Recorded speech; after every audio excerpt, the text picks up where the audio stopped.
Welcome back to the Den of Nerds. I am Josh, and we need to talk about King Thanos. Guys, I think I figured it out. I finally understand what King Thanos' role will be in the Avengers Doomsday film. Yes, there are established rumors that King Thanos will be an element of this story. But the difficult part has been trying to make sense of how King Thanos could fit in with all of the other plot leaks and rumors that we have heard. I mean, you've got RDJ Doctor Doom. Now you have all these rumors of the Dark Avengers, and I was struggling to find a way that King Thanos could fit into those rumors without it just seeming ridiculous. Like, what would the story be for King Thanos to be there? And ironically, one of the newest rumors about RDJ Doctor Doom and his plan actually made this whole thing make sense. It's honestly so obvious that after I explain it to you, you're gonna be like, yeah, okay, yeah, we all should have seen that coming. But to begin, I think it's best to explain all of these other rumors and really kind of dig into why I found it so challenging to figure out what was going on with King Thanos. So we know that RDJ's Doctor Doom is going to be coming after the 616 heroes. That is essentially a big part of the Avengers Doomsday film. But a lot of the rumors from the past couple of weeks and months indicates that we will see the actors who played the original 6 Avengers, Iron Man, Thor, Hulk, Black Widow, Hawkeye, and Hulk. Might have said Hulk twice. Who's the one I forgot? I feel bad now. You know, the OG 6 Avengers. All of those actors are coming back, but apparently they're coming back as villains. In fact, I just got done doing a big, crazy theory video about what I think is going to push Captain America, Steve Rogers, to become evil. But the point is this conflict between the new versions of the Avengers in 616 and the evil counterparts of the old school Avengers is apparently a huge thematic part of Doomsday. And we've heard a lot of people talk about this, but Marvel wants to challenge their characters. They want to challenge the audience. And so having characters like Bucky Barnes and Sam Wilson have to literally fight against an evil Hydra version of Captain America, that's going to break their hearts. That's going to be crazy. Now, another thing that's important to understand here is that we do feel like we're pulling certain comic book beats together, mainly stuff from Jonathan Hickman's 2015 Secret Wars comic book, but we're also pulling from Jason Aaron's Avengers Forever run, and essentially we know that Doctor Doom is going to have a group of villains that work for him. Some of these villains will replace the role of the Barons or the Dukes from the actual Secret Wars event. It also feels like they might replace the Cabal from the Time Runs Out event, and they're certainly seemingly representing the multiversal masters of evil that the Doctor Doom had in the Avengers Forever run. And so that's the basics of this, but what that would mean is that you have a literal group of villains that are working together. So having an evil group of Avengers working together, that makes sense, and that'll be a cool dynamic to see in the movie. However, if you throw King Thanos into that, I just don't see how it works. Thanos is a character that doesn't get along with many people, so it's already weird to imagine him as a part of a group, but it's really weird to imagine him as a part of this group of Avengers, right? Like, because even evil versions of the Avengers probably don't like Thanos because they were probably heroic at one time and Thanos was a big problem. Like, they just don't like Thanos. And I can't imagine Thanos being down with hanging out with a bunch of evil Avengers. Like, that's still probably not something he'll like. He's gonna side-eye all of them. He's like, I'm not really sure, man. They could turn back into heroes at any moment. So that's one of the reasons I found it challenging to figure out how King Thanos would fit into all of this. Like, if you just remove King Thanos from the equation, then all of this other stuff makes sense. It would make sense for Doctor Doom to go out and get evil Avengers because he's trying to manipulate the 616 heroes, and he might even be trying to present them as heroic versions at first. The whole idea is to have these heroes from 616 have their guard be let down. They will be emotionally affected by seeing the faces of these people that they have relationships and history with. And so all of that makes sense. It works on a story level. It works for the characters. It works for the audience on a meta level. But then you throw King Thanos into that thing and it just doesn't make any sense anymore. It's like, what the hell is King Thanos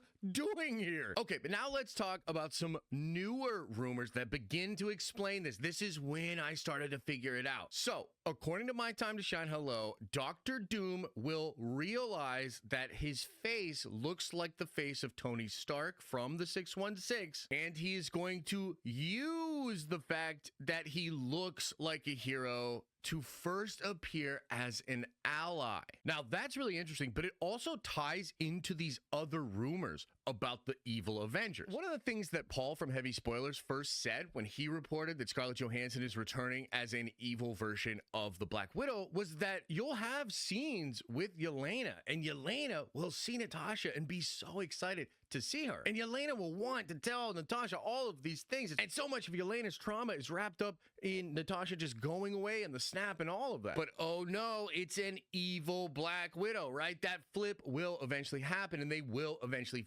fight. But even within the first report from Paul, there is this idea of first presenting these characters as their heroic counterparts. And this makes all the King Thanos stuff make sense, because if Doctor Doom and these group of Avengers are going to pop up on the 616, and if they're going to first present themselves as allies, then it would make sense that they have some kind of a threat that they are running from or that they need the help of the 616 for. Right now, Sam Wilson has been warned about other universes and a conflict with them. This was due to the leader, and there could be some similar threat in the Thunderbolts movie, but we definitely know that Reed Richards in the Fantastic Four film is going to be aware of the collapsing multiverse and of conflicts within that collapsing multiverse. The big rumor there is that Galactus is from a different universe that was destroyed, maybe due to an incursion, maybe due to Rabum Al-Al, the Great Destroyer. But either way, Galactus's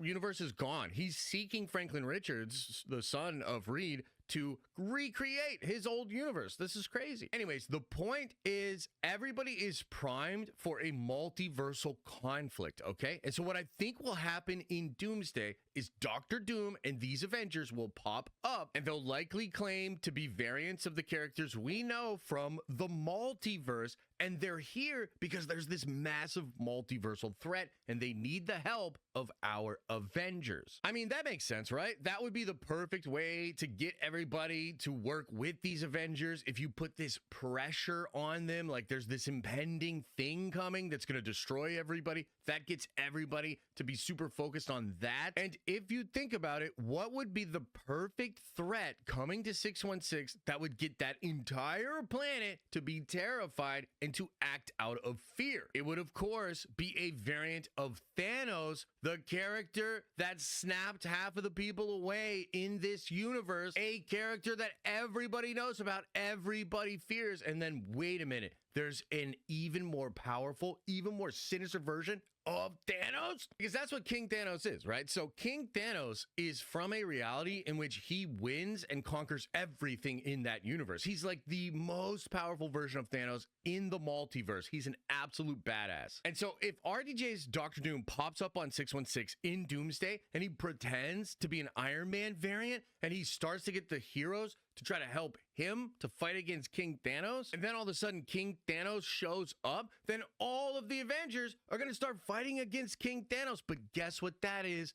The perfect distraction. Because I've come to believe that King Thanos will be working for Doctor Doom and he will be used in this exact plan, and he will be used as this big proxy threat, this false flag coming into 616 that will distract all the different Avengers so that Doom can do his actual plan. And this is likely to be undone by Reed Richards. Reed Richards is probably going to know that that's actually Victor Von Doom, and he will be the one to sort of ruin this, but I do think it'll work at first. And this also would allow for that iconic moment from the Secret Wars comic book where Doctor Doom rips out Thanos' spine. Because maybe that happens in this movie, like after the whole plan goes down, Doom's like, okay, good job, Thanos, but guess what? I don't want you around anymore. Yank, and then rips his spine out. Or maybe he survives on to Secret Wars, and we get that happening in the Secret Wars movie on Battleworld. But either way, this would put Thanos in a position where he was being manipulated and used by Doctor Doom, but he's first presented to us, the audience, and the characters in this movie as a massive